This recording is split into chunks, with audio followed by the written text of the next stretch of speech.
There's a push to change the way Australia tackles COVID-19 in a bid to ward off complacency. A number of rapid tests have now been approved, with experts investigating whether they can be rolled out in high-risk workplaces.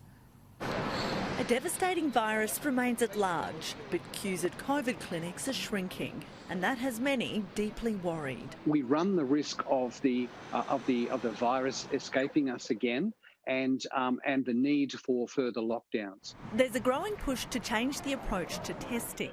Instead of simply leaving it to people with symptoms to turn up, an article in a top medical journal proposes frequent, cheap and rapid tests at scale to mitigate outbreaks. Repeat testing would be applied to essential workplaces, maybe high-risk settings, where each individual would be tested every third or fourth day. And even those with no symptoms would get swabbed. We know that there's up to 20% of infections are asymptomatic. Medical experts say rapid antigen tests could be used to deliver results in a matter of minutes.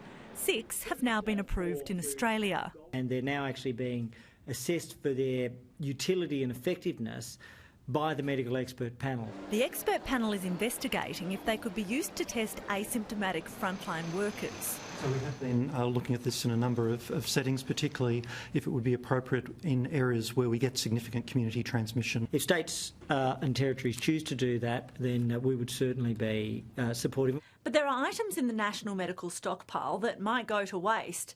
The government paid around $20 million for 1 million tests to detect COVID antibodies in the system. They're due to expire in March. They haven't been touched, and a review found they're far less accurate than manufacturers claimed. Obviously, we understand people were moving quickly and quick decisions were necessary, but nevertheless, the government does remain accountable for this use of taxpayers' money. The tests can't be used to diagnose an acute infection, but the Health Department says they may have a role to play in population-level surveillance studies. A Doherty Institute report notes it remains to be seen whether they could be used for that purpose.